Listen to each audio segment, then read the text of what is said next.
1971 সালে হয়তো আপনার পরিবারের কেউ মারা যাননি, কিন্তু জানেন কি, খুলনায় ভদ্রা নদীর পাড়ে চুকনগরে মাত্র 1 ঘন্টায় 15,000 মানুষকে হত্যা করা হয়েছিল। আপনার শহরে হয়তো কোনো বধ্যভূমি নেই, কিন্তু একা চট্টগ্রাম শহরে 116টা চিহ্নিত বধ্যভূমি আছে। পাহাড়তলি বধ্যভূমির মাত্র একটা গর্ত থেকেই 1100টি মাথার খুলি পাওয়া গিয়েছিল, আর সেখানে এমন গর্ত ছিল প্রায় 100টা। ওয়ার ক্রাইম ফ্যাক্ট ফাইন্ডিং কমিটির হিসাব বলছে দেশে বধ্যভূমির সংখ্যা 942টি হলেও বিভিন্ন চলমান সমীক্ষাতে 30টি জেলাতেই 5000-এর বেশি বধ্যভূমি ও নির্যাতন কেন্দ্র পাওয়া গেছে। এবার একটা ফ্যাকচুয়াল কথা বলি। 71-এর বাংলাদেশে গ্রামের সংখ্যা ছিল 70,000। প্রতি গ্রামে গড়ে 20 জন করে মানুষ মরলেও সংখ্যাটা 14 লাখ ছাড়িয়ে যায়। এর বাইরে আছে ঢাকা সিভিল সোসাইটি, বিশ্ববিদ্যালয়ের ছাত্র, বংশশুদ্ধ জ্বালিয়ে দেওয়া হিন্দু পাড়া, পুলিশ আর ইপিআর। এই সব লাশের তালিকা মেলালে সংখ্যাটা 20 লক্ষ হওয়াটা মোটেও কোনো কঠিন কিছু না। তবে মনে রাখা জরুরি, বাংলাদেশ পৃথিবীর সবচেয়ে জনঘনত্বপূর্ণ একটি অঞ্চল। খুব কম এফোর্টে এখানে অনেক বেশি খুন করে ফেলা যায়।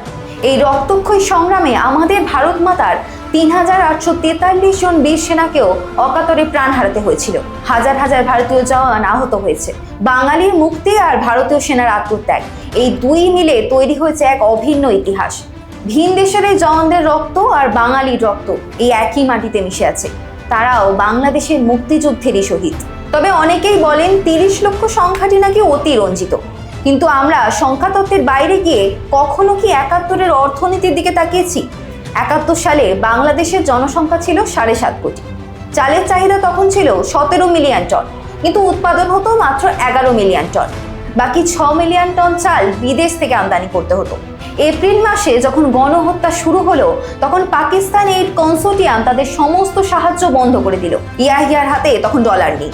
তিনি সিদ্ধান্ত নিলেন অস্ত্র কিনবেন, কিন্তু চাল কিনবেন না। এই তালিকায় সবার আগে কোপ পড়ল মানুষের প্রধান খাদ্য চালের উপর। যুদ্ধের কারণে চাষাবাদ ব্যাহত হওয়ায় সব মিলিয়ে চাহিদার চেয়ে প্রায় 8.5 মিলিয়ন টন চালের ঘাটতি তৈরি হলো। আমরা জানি 1 কোটি মানুষ শরণার্থী হয়ে ভারতে এসেছিলেন, কিন্তু বাকি 6.5 কোটি মানুষ তো দেশেই ছিলেন। ইয়াহিয়া খান অনেকটা চার্চিলের কায়দায় কৃত্রিম দুর্ভিক্ষ তৈরি করেছিলেন। বুলেট খরচ না করেই লাখ লাখ মানুষকে ক্ষুধার মুখে ঠেলে দেওয়া হয়েছিল। অথচ কোনো গবেষক বা হামিদুর রহমান কমিশন এই ক্ষুধার গণহত্যা নিয়ে কোনো হিসাব করেননি। হিডেন স্টোরিজ নিউজের গবেষণায় আমরা প্রায় 22,000 ডিক্লাসিফাইড ডকুমেন্ট বিশ্লেষণ করেছি। সিআইএ মিটিং রুমের ভার্বাটিম থেকে শুরু করে ব্রিটিশ ও আমেরিকান কনসুলেটের সাইফার টেলিগ্রাম, সবখানেই বর্ণনা আছে যে প্রতিদিন মানুষ মরছে হাজারে হাজারে। কূটনীতিকরা যা নিশ্চিত করতে পারছিলেন তাই কেবল লিখে পাঠাচ্ছিলেন। তবে এই তথ্যগুলো কোনো সরকারি প্রচারপত্র নয়, এগুলো হলো ইতিহাসের একটা অকাট্য দলিল। প্রখ্যাত পরিসংখ্যানবিদ doctor Rahmatullah method of least স্কোয়ারে প্রয়োগ করে দেখিয়েছেন 1971 সালে বাংলাদেশের প্রাক্কলিত জনসংখ্যার চেয়ে প্রায় 60 লক্ষ মানুষ কম ছিল।